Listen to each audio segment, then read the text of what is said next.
Shalom saudara, jumpa lagi bersama dengan saya, Pendeta Cecep Suparman. Hari ini kita buka Alkitab kita dalam Lukas pasal 3 ayat yang ke-16 dan 17.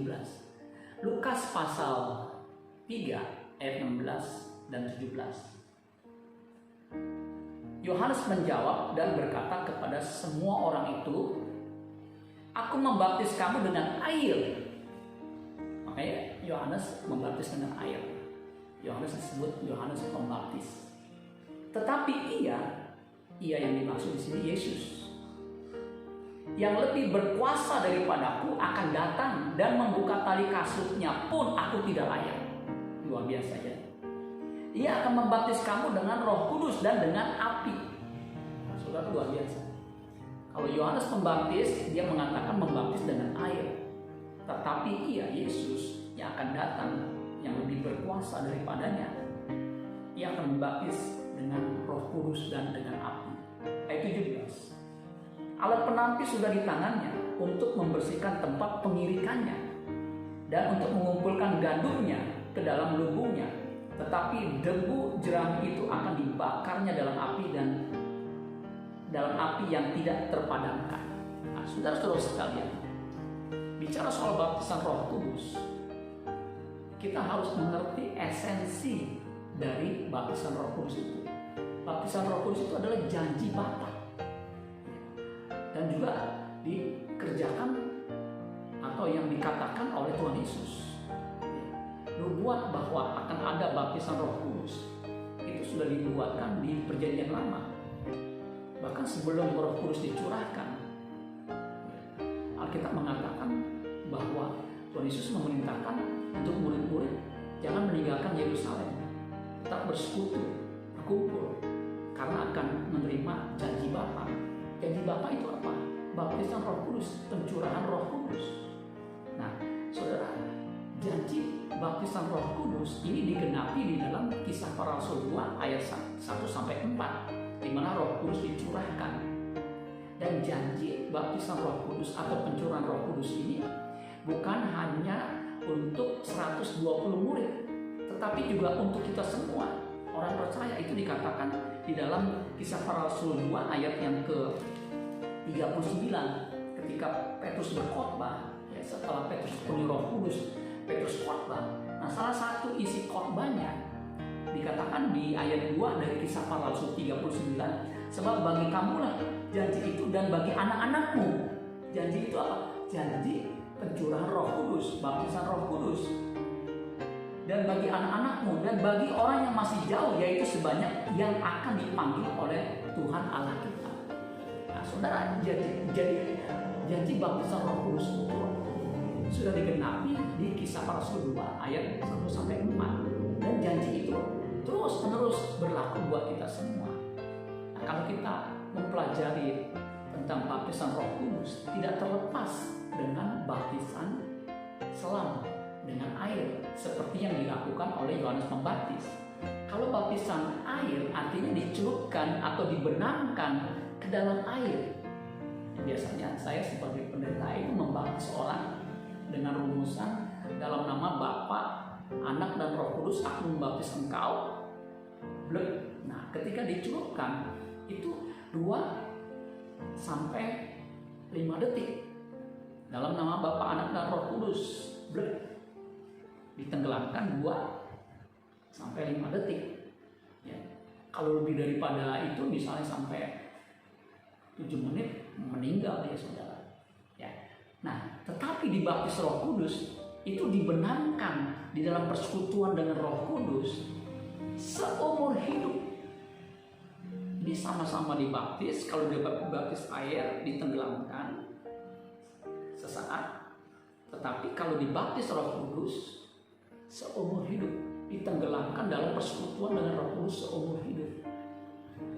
Nah, saudara, baptisan air itu juga punya makna bahwa ketika orang mengambil keputusan untuk dibaptis, maknanya dia harus punya tekad untuk berubah. Karena baptisan selam itu sebagai tanda pertobatan. Pertobatan itu metanoia, mengalami perubahan.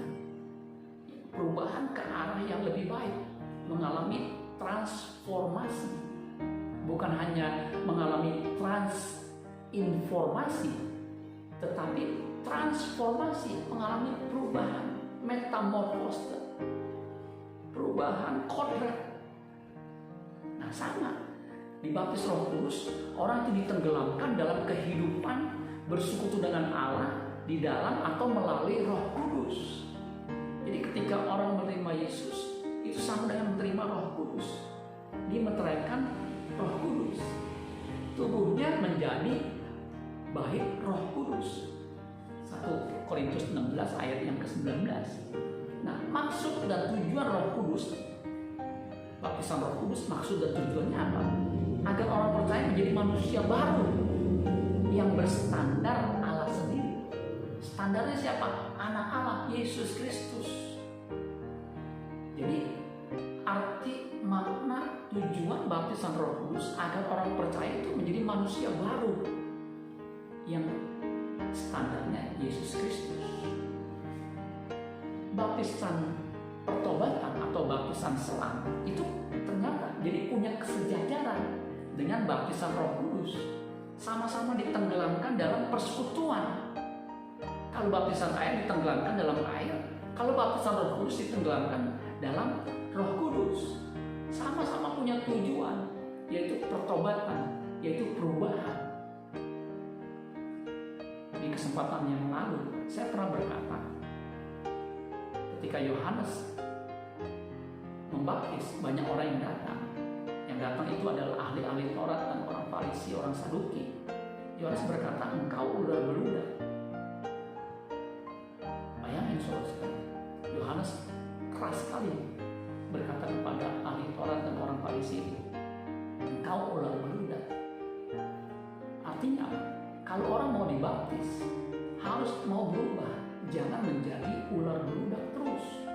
Dia harus berubah kodratnya menjadi apa? Menjadi burung merpati. Ketika Yesus dibaptis, keluar dari air, Roh Kudus turun berupa atau serupa burung merpati. Itu simbol lambang bahwa orang yang akan membaptis nanti itu diturun di dalam hidupnya ada burung merpati. Itu yang dikatakan oleh Yohanes. Dia akan membaptis kamu, itu adalah dia yang ketika dibaptis turun Roh Kudus dalam rupa burung merpati. Itu juga menjadi simbol buat kita semua. Ketika kita dibaptis selam, ketika kita dibaptis Roh Kudus, kita harus mengalami perubahan. Makanya inti baptisan, baik baptisan pertobatan maupun baptisan Roh Kudus, itu perubahan kodrat dari Kristen ular beludak menjadi Kristen burung merpati. Jadi saudara, penting sekali memahami makna, maksud, tujuan baptisan Roh Kudus. Jadi baptisan Roh Kudus diberikan dalam rangka apa? Menerima mandat untuk kita mengalami perubahan kodrat.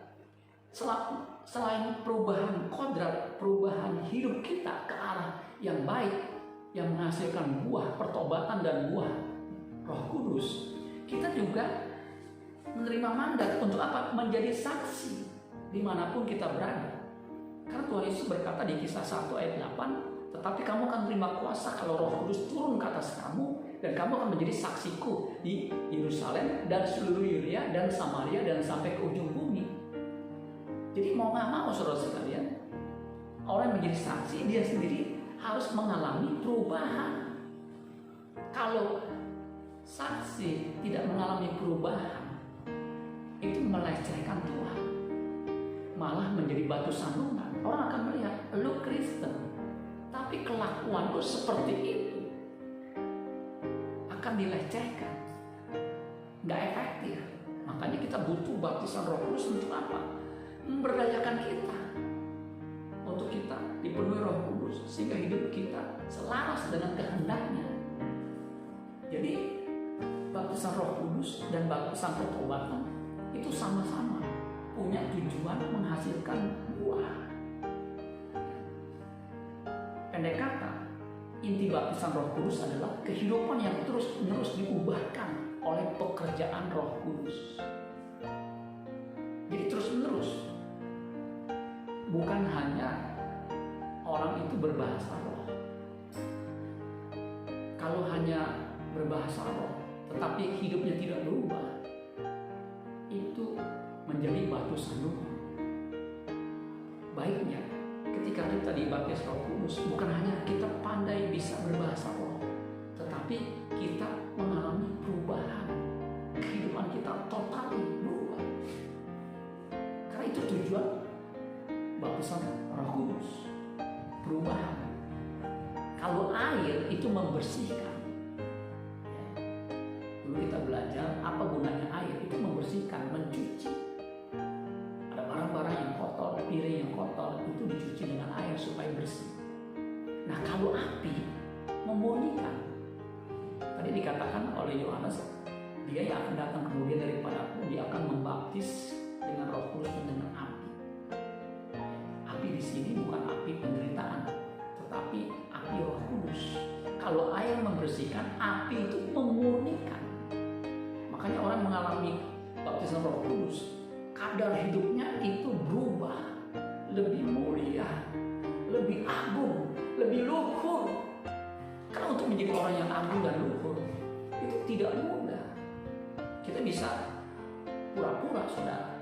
Kita bisa menyaksikan orang yang pura-pura baik, pada akhirnya ketahuan belakangnya ternyata dia hanya di panggung kelihatan agung luhur, ternyata kehidupan sesungguhnya dia tidak agung, tidak luhur, bahkan terhina.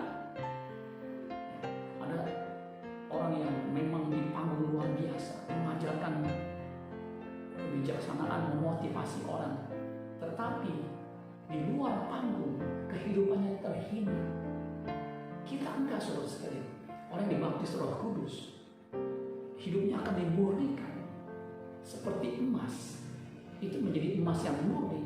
Itu kenapa? Dibakar dengan api, sehingga unsur-unsur logam-logam yang di luar emas, bahkan kerikil-kerikil batu, itu hilang semua. Yang tinggal adalah emas murni, dan itu bernilai di mata Tuhan. Makanya saudara sekalian, biar kita memahami kebenaran tentang baptisan Roh Kudus ini, bukan hanya fenomena berbahasa roh. Saya tidak menentang orang yang berbahasa roh. Saya juga menikmati ketika beribadah ada orang yang berbahasa roh. Tetapi saudara, sesuai dengan firman Tuhan, biar kita mengalami perubahan hidup. Ketika kita merasakan kehadiran Tuhan dalam hidup kita, kita mengalami hubungan dengan Tuhan, ditenggelamkan hubungan dengan Tuhan seumur hidup kita. Hidup kita harus mengalami perubahan, karena api akan memurnikan hidup kita. Kehidupan kita makin bersih, tidak ada unsur-unsur duniawinya. Kalau hidup kita makin Kristen, makin sungguh-sungguh, tapi unsur duniawinya juga makin kentara, makin hidup konsumerisme, makin hidup hedonistis, makin hidup materialistis. Jangan-jangan kita belum dibaptis oleh Roh Kudus. Karena ketika orang mengalami baptisan Roh Kudus, dia akan mengalami perubahan secara progresif, makin hari makin berkenan kepada Tuhan, sehingga pada akhirnya ketika dia menutup mata, dia diterima oleh Tuhan, dan Tuhan berkata, inilah anakku yang kukasihi, kepadanya aku berkenan. Sebagaimana ketika Yesus dibaptis, kemudian turun Roh Kudus dalam rupa burung merpati, dan terdengar suara di surga, inilah anakku yang kukasihi, kepadanya aku berkenan.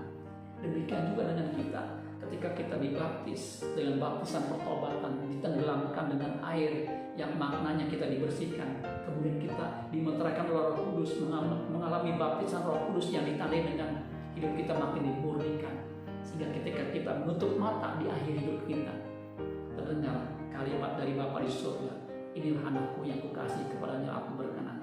Mari masuk ke rumah Bapa di surga, menikmati kesukaan bersama dengan makhluk di surga. Amin buat firman Tuhan. Tuhan Yesus memberkati. Sola Gracia.